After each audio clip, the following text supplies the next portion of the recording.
Hi, welcome to the Mayor's Table. I'm City of Farmington Mayor Nate Duckett, and we are out here today at the Bisti De-Na-Zin Wilderness Area with my friend Sherry Landon with the Bureau of Land Management, and this is kind of Sherry's playground. Yes. So we wanted to offer our audience the opportunity to find places right here near our city where we can go out and explore in places maybe people haven't done before. Yes. And we brought the expert with us today.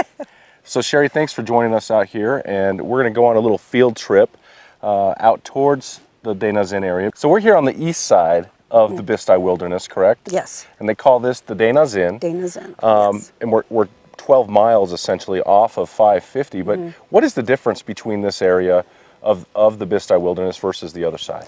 The De-Na-Zin side has exposures of where the nascent or the early mammals existed, and then down below that you'll get into the KT boundary, and below that the life of the dinosaurs. So at this end you get to see a variety, a little different geology than you see down at the Bisti end. Okay.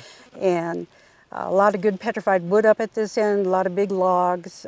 So it's a different geological story at this end versus the Bisti end. Well, I got to tell you, I hope that throughout this little field trip we're on, we get as much information as I got riding up here with Sherry today and telling us a little bit about the boundary of the event that actually ended the dinosaurs. Yes, the KT boundary, which is the boundary between the Cretaceous, which was when the dinosaurs were alive, and then you had the big impact, and it was the demise of the dinosaur, and then kind of the explosion of the mammals. And we have an exposure of the KT boundary here, which is rare. It is not exposed in many places throughout the world. Awesome. And so you can come here and you can start on top in the age of the mammal and literally walk through the KT boundary. You can put one leg on the Cretaceous and one leg on the Paleocene. I mean, it's real rare, and it's really a neat exposure.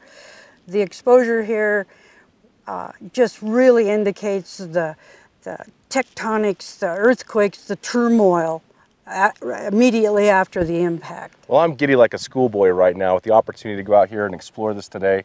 We hope our audience enjoys this as well. So we're going to go hit the trail and bring you along with us. Let's go, Sherry. Okay. Sherry, we stopped just a short way from the parking lot here just to kind of get this scene as you look at the different layers that are exposed in this area. But you told me this is actually part of a river delta. Yes. And kind of tell us a little bit about the delta and kind of the life that was going on here, and has the landscape changed very much since that time? Yes, the formations and the beds you see out here all represent this big delta system that had meandering streams, ponds, really a good environment to support life. You know, the deltas periodically would flood in places, and it's all represented in the mudstones. You know, you've got dark mudstones, blackish mudstones, which are swamps. You've got lighter ash beds that are ash that came from the volcanism from the south by Albuquerque that they use for age dating too. And so it was a very healthy environment. You had water, you had vegetation. This is the reign of when the early mammals came on, no more dinosaurs. So you had beautiful environment, a healthy environment for mammals. And once we go down, we'll drop into the Cretaceous. But. Awesome. Beautiful. Well, we'll keep going on our trip here, but just wanted to make sure we gave everybody the scene. So we've just traveled just a little ways from the parking lot. We followed a creek bed that's gone west now. And Sherry pointed out something I probably would never have even noticed, but this is a giant petrified piece of wood. Yep, and up on the hill. So how does, you know, you're just kind of describing the areas we were walking through here, a totally different landscape, totally different vegetation, and what kind of tree would this have been? These are conifers that came in from a flood from the Chusca direction. Okay. That was what they call in the hinterland, which was at this time was a forested area. It wasn't down in the plains or the edges of the delta anymore. And so we had big storms up there. These conifers get floated in with the material and deposited here. And from here, on down, we're going to be traveling where a lot of the petrified wood starts, the logs. Okay. Very cool. But yeah, just a short distance. This was not even a 10-minute walk, maybe, Yeah. to get to this point. Dropped off the top of the hill, followed the trail to the bottom, and then just took a left in the wash. Yeah. All right. Keep going. In the flood, and was coated, and the top eroded off, and you know, the petrified wood here is really quite friable. It's very brittle, and doesn't take an awful lot for them to weather. But you're left with a great cast. We will go by areas up here where these casts that are left are really important to the scientific community because they preserve the outside texture of that tree.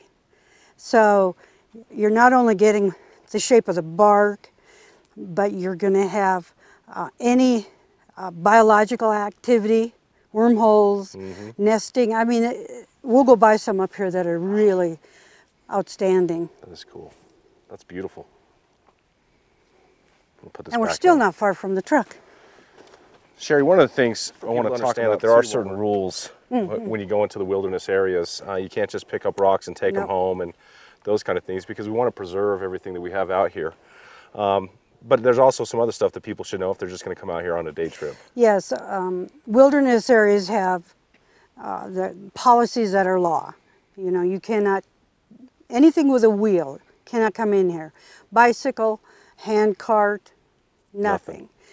You cannot pick up any fossils, you cannot pick up any rocks. I mean, you could pick them up and look at them and just set them back down, but you can't take, nothing can be removed from a wilderness area. The laws provide guidance so this area stays exactly the same as the day it was designated, and 100 years down the road, it'll still look the same for the future. For everybody else. Everybody. All right. So that's why it's real strict. It remains the same forever, basically. No change. Good stuff. Yeah. This end, there's springs, there's old homesteads, and so we do have some resident the wildlife mule deer. You'll see a lot of raptors.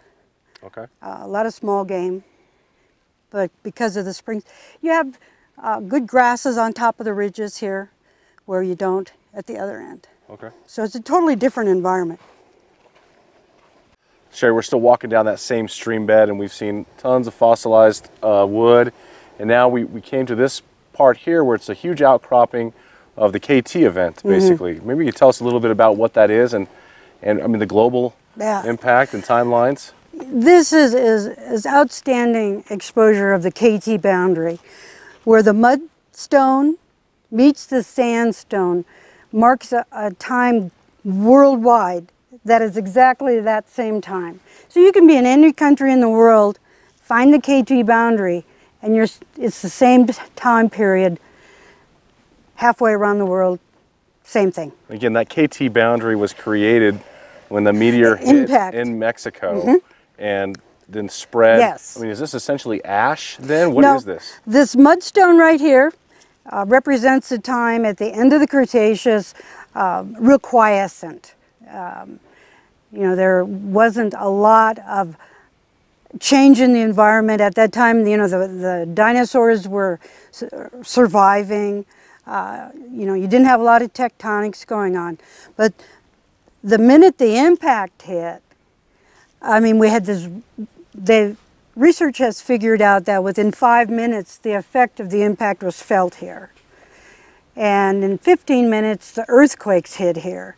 And what you see represented by the sandstone, which is the start of the Paleocene, no more dinosaurs, is that it represents all the tectonics, all these earthquakes. In the bedform structures in the sandstone, you can see that it was very volatile, the ground was shifting, and that was within 15 minutes.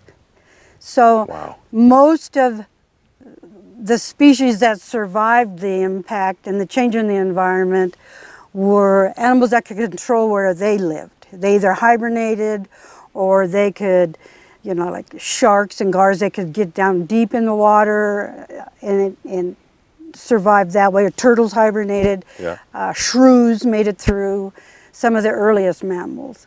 But when that impact hit within 15 minutes of the earthquakes, dinosaurs didn't have a chance. Yeah. I mean, this whole country was just racked with earthquakes. And the sandstone indicates that, you know, you had just this influx of river water and just ripping through here and stripping the ground. It just must have been horrific. And for the rivers that flowed through this area, because a lot of people, you know, we have this idea that there was an ocean that sat here, but it wasn't an ocean on this area. No. These mudstones represent the very quiescent outer edges of a delta. Okay. You know, the sheet floods that just could carry the finest material is what's represented here. But as soon as the earthquakes hit here and the ground is shifting, you had the big sandstones. Rivers had more velocity, Yeah. and were just ripping through. And that's where a lot of the petrified wood comes from. When the earthquake started and all of the rivers and the water was flushing through, they were bringing all the logs in. And so most of the petrified wood is associated with that events right after the impact. Thank you for taking the time to bring us You. out here, and we're going to trek back. So we're going to continue the Jolt Your Journey series, and there'll be additional places that we're going to travel with Sherry too. But I think this is one of those that we'll always remember. So thanks, Sherry. Thank you.